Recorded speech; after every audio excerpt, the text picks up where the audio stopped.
Hello friends, कैसे हो आप सब। तो आज हम MSO 001 का दिसंबर 2023 का क्वेश्चन पेपर सॉल्व करने वाले हैं। तो ये मैंने कर दिया है सॉल्व। पहले मैं आपको आपका क्वेश्चन पेपर दिखा देता हूँ। तो ये आपका क्वेश्चन पेपर है, ठीक है। आपका 500 मार्क मतलब शब्दों में आपको आंसर लिखना होता है, यानी कि 5 पेज आपको पढ़ने हैं। 3 घंटे आपको मिलते हैं, 100 नंबर का पेपर होता है। यानी कि पर क्वेश्चन आपका 20 मार्क्स का है, यानी कि आपको 5 क्वेश्चन करने हैं। आपको 2 घंटे में होता है। पहले तो ये हो गया, और सेकंड खंड जो है आपको ये पढ़ना है। इसमें से क्या करना है, आपको एक में से 2 क्वेश्चन करने हैं और एक में से 3 करने हैं, ठीक है। आप कोई में से भी 3 कर सकते हो, जो भी आपको अच्छा लगता है कि भाई आपको लग रहा है कि इसमें से मेरे को ज़्यादा इजी लग रहा है, तो मैं यहाँ से 3 क्वेश्चन करूँगा और इस वाले में से 2 क्वेश्चन करूँगा। तो ईजिली आप कर सकते हो, कोई दिक्कत नहीं है, ठीक है। ये तो हो गया तरीका, ये सबको पता होता है, कुछ लोगों को नहीं पता होता है, तो इसलिए मैंने बता दिया। सबसे पहले आप पहला क्वेश्चन देखो। पूछ रहा है कि सामाजिक संरचना एक वास्तविकता है, रैडक्लिफ ब्राउन के दृष्टिकोण को ध्यान में रखकर चर्चा कीजिए। तो बेसिकली रैडक्लिफ ब्राउन सामाजिक संरचना के बारे में क्या सोचते हैं, सवाल इस चीज़ के बारे में है, ठीक है। तो मैंने इसी को ही बताते हुए नीचे क्या किया है कि मैंने पहले बताया कि ब्राउन के अनुसार कि भाई ब्राउन क्या बात कर रहे हैं सामाजिक संरचना के बारे में। मैंने डायरेक्टली पहले ये शुरू करके आंसर को बताया है। आप क्या कर सकते हो, इसमें एक चीज़ और ऐड कर सकते हो कि आप यहाँ पे छोटा सा एक इंट्रो लिख सकते हो। इंट्रो मतलब प्रस्तावना, भूमिका, जो भी आप कहते हो, ठीक है। जिससे कि आपको थोड़ी लेंथ मिलेगी। मैंने जो है आपको यहाँ पे 2 पेजों में ये क्वेश्चन का आंसर लिख दिया है। आपको ये 5 पेज भरने पड़ेंगे, ठीक है। 2 पेजों में इसलिए लिखा है ताकि आप इसको समझ पाएँ, ठीक है। कम जगह में ज़्यादा चीज़ें आप इसको समझ पाएँ, और इससे क्या है आपको पॉइंट्स मिलेंगे, ठीक है। मेरे आंसर्स ऐसे होते हैं जिसमें कि आपको पॉइंट्स मिल जाएंगे। आप इनको अपनी नोटबुक में लिख सकते हो, जहाँ पे भी आपको लगता है। लिखना है नहीं लिखना वो आपकी मर्ज़ी है। वैसे भी आपको मतलब एग्ज़ाम के आप एक दिन पहले देख रहे होंगे, मुझे पता है पूरा, क्योंकि लोग उसी टाइम देखते हैं, उससे पहले आप लोग नहीं देखते हो। मैंने इसकी छोड़ो, बात में बात करेंगे उन सब चीज़ों के बारे में। पहले आप मैं आपको बताता हूँ क्या क्या चीज़ें हैं इसके अंदर। देखो, सामाजिक संरचना बेसिकली के बारे में बात कर रहे हैं। ब्राउन क्या कह रहे हैं कि सामाजिक संरचना जो है वो, जैसे देखो आप जिस भी समाज में आप रहते हो ना, तो वहाँ पे एक शक्ति है, यानी कि जो समाज है एक स्ट्रक्चर है पूरा, एक संरचना है जो आपको कंट्रोल करती है, आपके बिहेवियर को कंट्रोल करती है। आप किस तरीके से बिहेव करोगे, आप क्या करोगे क्या नहीं करोगे।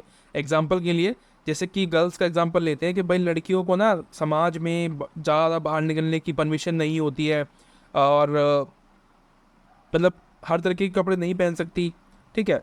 और मतलब ये सब चीज़ें जो है बंदिशें हैं महिलाओं के ऊपर।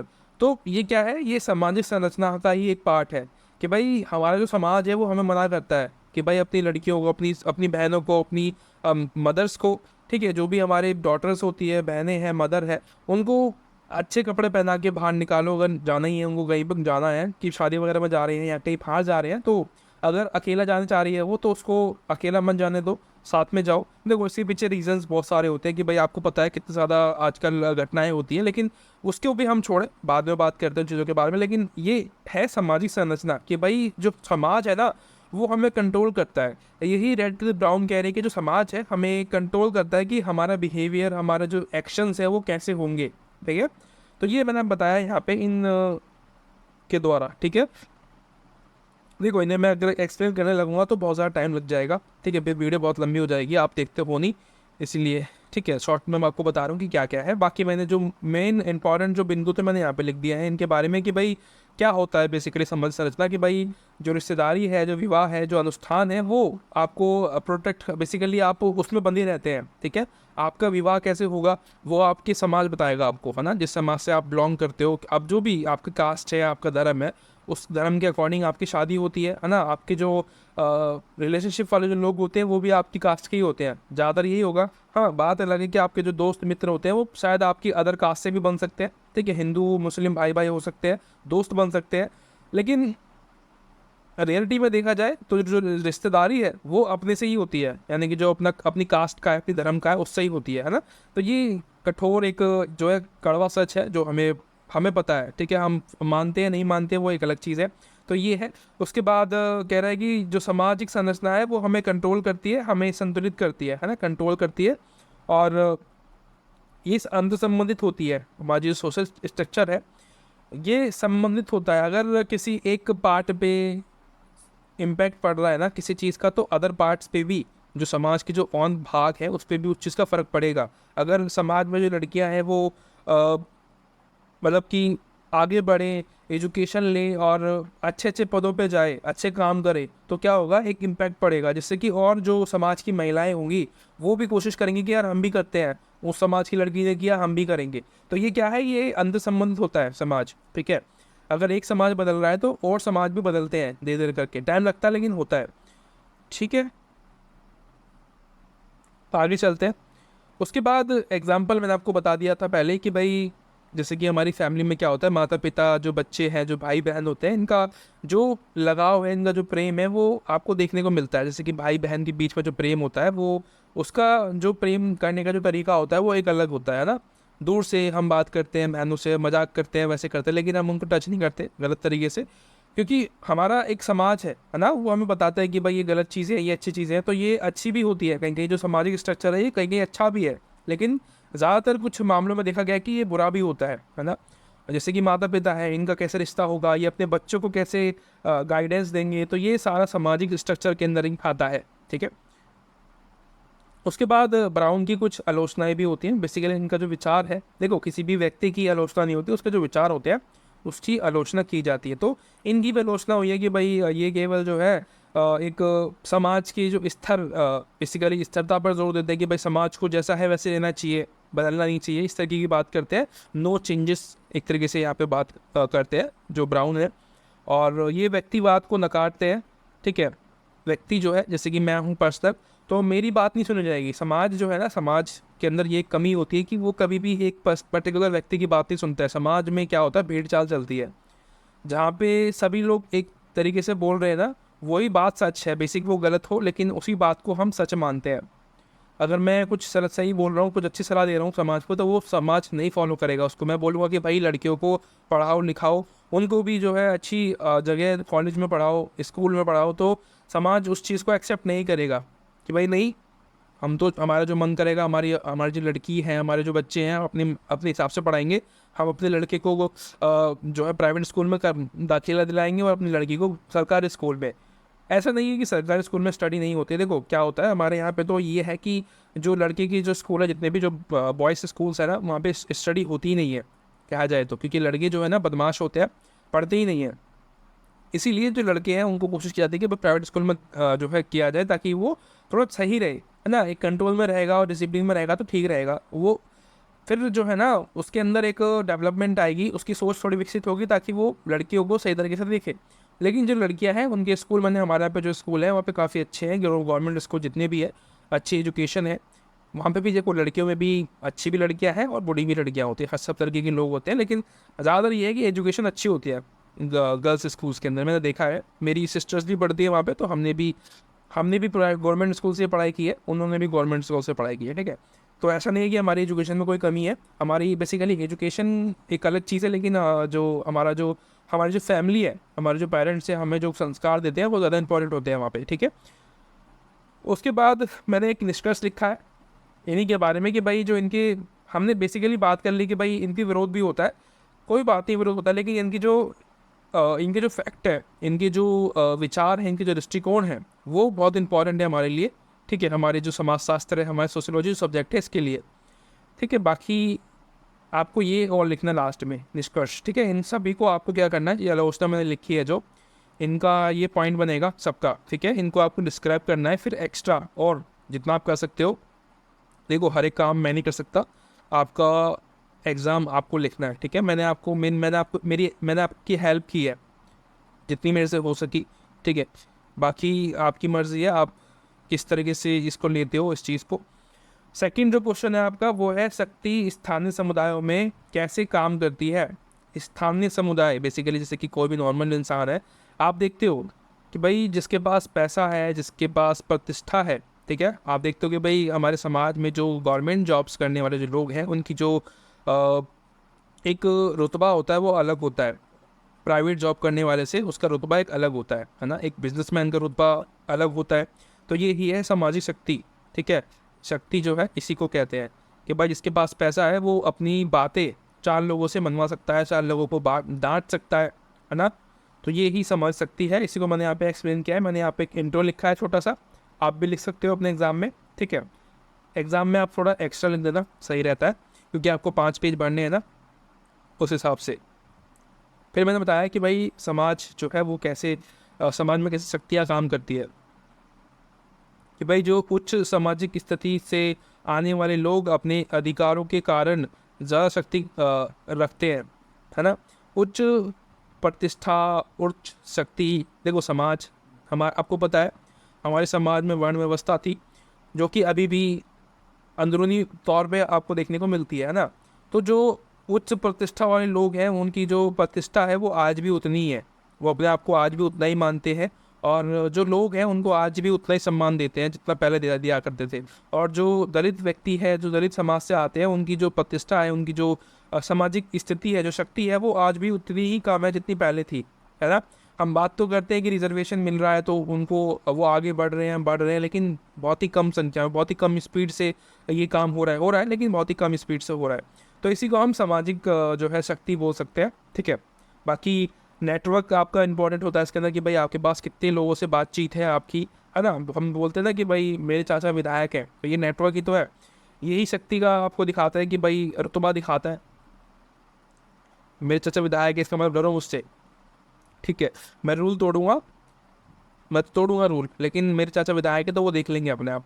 तो इस तरीके से, ठीक है। और उसके बाद आर्थिक शक्ति तो बहुत ज़्यादा इंपॉर्टेंट होती है ना, कि भाई जिसके पास अधिक भूमि है, जिसके पास बहुत ज़्यादा पैसा है, तो उसकी जो रुतबा है समाज पे वो ज़्यादा ही होता है। लोग आज जो ना, आज समस्या क्या है समाज की, जो जिनके पास पैसा है ना, उन्हीं को रिस्पेक्ट मिलती है, ठीक है। और जो ज़्यादा पढ़ा लिखा है हमारे समाज में, जो टीचर्स हैं, उनको रिस्पेक्ट नहीं दी जाती है। तो ये एक कमी है। इससे क्या है ना, हमारा जो समाज है, हमारा जो देश है, वो गर्त में जा रहा है, नीचे, मतलब गर्त का मतलब होता है नीचे जाना, ठीक है।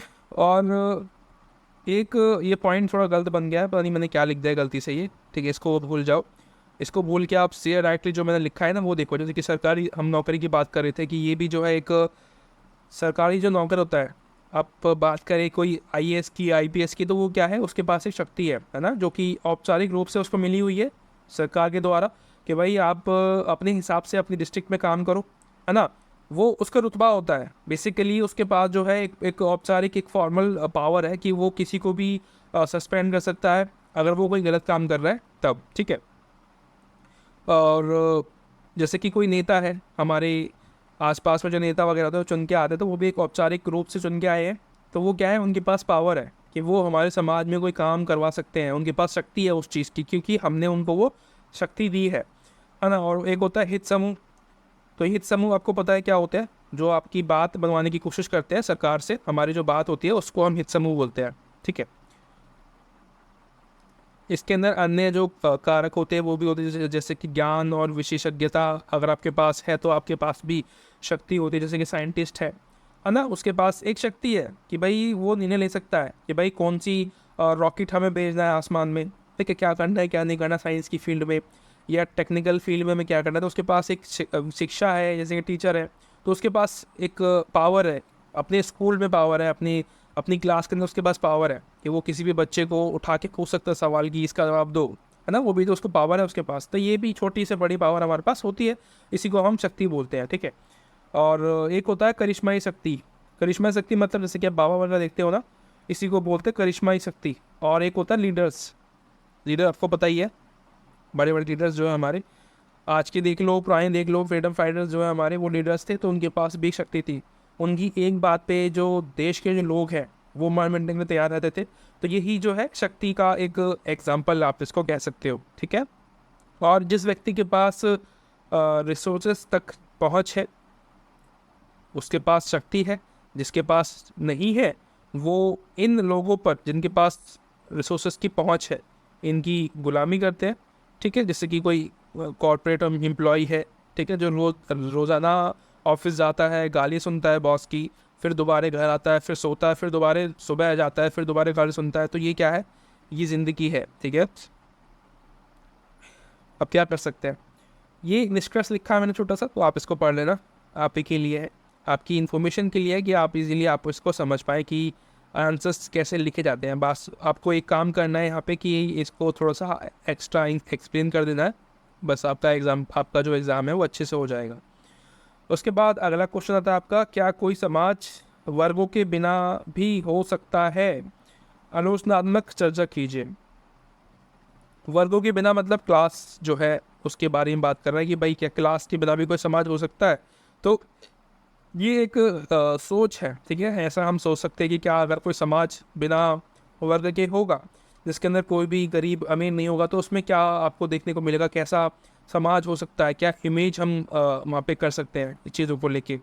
तो भाई वर्गहीन समाज अगर होगा तो इसमें जो है कुछ चीज़ें होंगी, जैसे कि समानता और सामाजिक न्याय को जो है बढ़ावा मिलेगा, मानव समृद्धि को बढ़ावा मिलेगा, हर एक व्यक्ति जो है अच्छे एजुकेशन ले पाएगा, अच्छी उसको समाज में स्थिति मिलेगी, राइट। ये सब चीज़ें जो छोटी मोटी आसान सा सवाल है, इसको तो हम वैसे भी कर लेते हैं। अगर मैं आपको ये बताता नहीं तब भी आप इसको कर पाते, बहुत ही ईजी क्वेश्चन है, ठीक है। बाकी आप इसका जो है स्क्रीन शॉट ले लेना, आप इसको कर लेना, ठीक है। एक्सप्लेन क्या ही करना है इसको, राइट। उसके बाद आता है 8वां क्वेश्चन, जो कि है आपका सामाजिक स्तरीकरण पर डेविस और मूर के मुख्य प्रतिपादन क्या है? डेविस और मूर, बेसिकली मैंने एक इंट्रो लिखा है कि भाई क्या बोल रहे हैं, और तर्क दिया है कि ये क्या तर्क देते हैं इस चीज़ के बारे में कि भाई समाज के प्रति ढंग से कार्य करने के लिए अब असमानता आवश्यक है। तो सामाजिक असमानता, आप समझ गए होंगे कि क्या कह रहा है कि भाई जो सामाजिक असमानता है समाज में, जो स्तरीकरण है, वो कितना इंपॉर्टेंट होता है। कि भाई अगर देखो क्या होता है, अगर एक एजुकेटेड व्यक्ति है, ठीक है, और एक व्यक्ति ऐसा है जो बिल्कुल गंवार है, ठीक है, जिसको बात करने की तमीज़ नहीं है, जो बिल्कुल ही बेकार है। देखो एक होता है अनपढ़, अनपढ़ का मतलब होता है कि उसको वैसे उसके पास किताबी ज्ञान नहीं है, लेकिन वो समाज के बारे में जानता है, वो बाकी सब ठीक है, ठीक है। लेकिन एक होता है गंवार, गंवार मतलब जिसको बात करने की तमीज़ नहीं है उसको बोलते हैं। अनपढ़ मतलब गाली नहीं है, अनपढ़ मतलब होता है कि जो समझदार व्यक्ति है वो भी अनपढ़ हो सकता है, ठीक है, और जो पढ़ा लिखा है वो भी गंवार हो सकता है। गंवार मतलब जिसको बात करने की तमीज़ नहीं है उसको बोल सकते हैं। तो समाज में अगर इन दोनों को, गंवार को और एजुकेटेड व्यक्ति को या समझदार व्यक्ति को हम एक ही तरीके से देखें तो क्या सही है?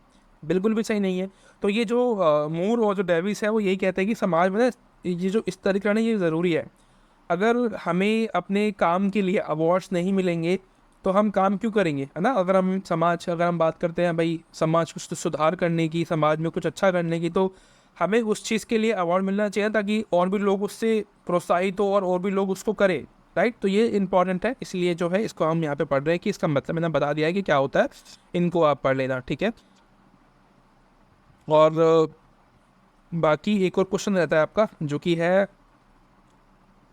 मैं आपको एक क्वेश्चन पेपर दिखाता हूँ, आपको यहाँ पे दिख जाएगा।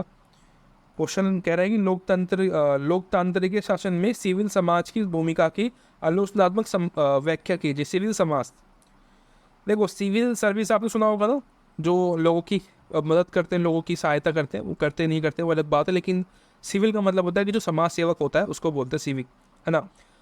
तो उसी से संबंधित जो है ये सवाल है। मैंने क्या किया है कि भाई सिविल समाज को बताया कि भाई नागरिक समाज होता है, गैर सरकारी संगठन होता है, यानी कि ऐसे लोग जो कि समाज सेवक होते हैं, जो समाज की सेवा करने के लिए काम करते हैं, ठीक है, इन्हीं को हम सिविल समाज बोलते हैं। इसका जो पॉजिटिव इम्पैक्ट होता है समाज पे वो क्या होता है कि भाई नागरिकों की समाज में सक्रिय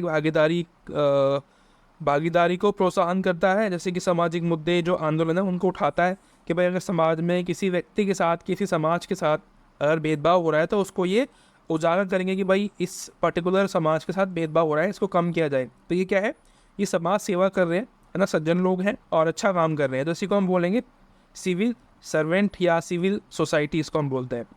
और ये सरकार के निगरानी कर्ता भी के रूप में भी काम करते हैं कि भाई जासूसी भी करते हैं। अगर सरकार को गलत काम करती है तो सरकार सवाल पूछते हैं, इससे क्या होता है, सरकार की जवाबदेही बढ़ती है, ठीक है, और जो पारदर्शिता है यानी कि जो ट्रांसपेरेंसी है वो इंक्रीज़ होती है कि सरकार जो भी काम कर रही है वो छुपके ना करे, वो हमें बताए कि क्या काम कर रही है, क्योंकि वो काम जो कर रही है वो हमारे लिए है, ठीक है। तो हमें पता होना चाहिए कि हमारे लिए क्या काम हो रहा है, कि हो रहा है या क्या काम नहीं हो रहा है, ठीक है। उसके बाद मानव अधिकार जो है वो भी, उसकी भी सुरक्षा करते हैं, ठीक है। ये इनोवेशंस और रिसर्च भी करते हैं, समाज सेवा वितरण भी करते हैं, यानी कि एजुकेशन, हेल्थ, जो आपदा राहत है ये भी प्रदान करते हैं। ठीक है, आपने देखा होगा जो बहुत सारे एनजीओ चलते हैं ना, ये सिविल सोसाइटी के अंदर ही आते हैं। ठीक है, इसको हम इंग्लिश में सिविल सोसाइटी भी कहते हैं कि लोकतंत्रीय शासन में सिविल समाज जो है, सिविल समाज को हम क्या बोलते हैं, इन एन जो आप देखते हो, जहाँ पे आप कभी कभी ना कभी अब गए होंगे कि भाई वहाँ पे कुछ देखो एन चल रहे हैं आजकल इंडिया में बहुत सारे, जहाँ पे आपको इंग्लिश स्पीकिंग की क्लासेस दी जाती है, कंप्यूटर सिखाया जाता है, और भी बहुत सारी एक्टिविटीज़, स्किल्स आपको वहाँ पे सिखाई जाती है फ्री में, आपसे कोई भी चार्जेस नहीं लेते हैं। तो इसी को हम सिविल समाज कहते हैं। ठीक है, सिविल सोसाइटी, सिविल समाज एक ही बात है। इंग्लिश में सिविल सोसाइटी बोलते हैं, हिंदी में सिविल समाज बोलते हैं। सॉरी। इसके अंदर भी कुछ चुनौतियां हैं, जैसे कि संसाधनों की कमी इनके पास होती है, सरकारी हस्तक्षेप भी होता है। अब देखो कुछ अच्छा काम करते हैं ना तो सरकार उस पर टांग अड़ाती ज़रूर है। ठीक है, जो भी, अगर देखो सरकार ना, एक होती है अच्छी, एक होती है बुरी। इंडिया में जितनी भी गवर्नमेंट अभी तक आई है, बहुत ही कम बार हुआ है जो कि अच्छी गवर्नमेंट आई है। ज़्यादातर सरकार जो है बेकार ही आई है, अपने फ़ायदे का जो है देखती है बस। आंतरिक विभाजन जो है इनके अंदर होता है, कभी कभी देख लेते हैं कि भाई इसमें कभी कभी लीडरशिप का अभाव भी होता है, और विदेशी जो फंडिंग है इस पर निर्भर रहता है। इससे क्या होता है कि इनके पास पैसा जो आता है वो बाहर से ही आता है, विदेश जो है वही इनको पैसा देता है, देश में से कोई पैसा नहीं देता इनको। तो इसकी वजह से क्या है, ये निर्भर रहते हैं, और अगर पैसा नहीं आए तो दिक्कत होती है, फिर वो बंद करना पड़ता है इनको एनजीओ। ठीक है, तो ये आपका आज का रहा। मुझे लगता है कि मैं आपको समझाने में सक्सेसफुल रहा हूँ, तो आप मुझे ज़रूर बताना कमेंट करके। और वीडियो देखने के लिए थैंक यू सो मच। मिलते हैं अगली वीडियो में। अगर कंटेंट अच्छा लगा तो सब्सक्राइब वगैरह आप कर सकते हैं, मुझे बता सकते हैं, लाइक कर सकते हैं। मिलते हैं अगली वीडियो में, तब तक के लिए thank you so much, bye bye.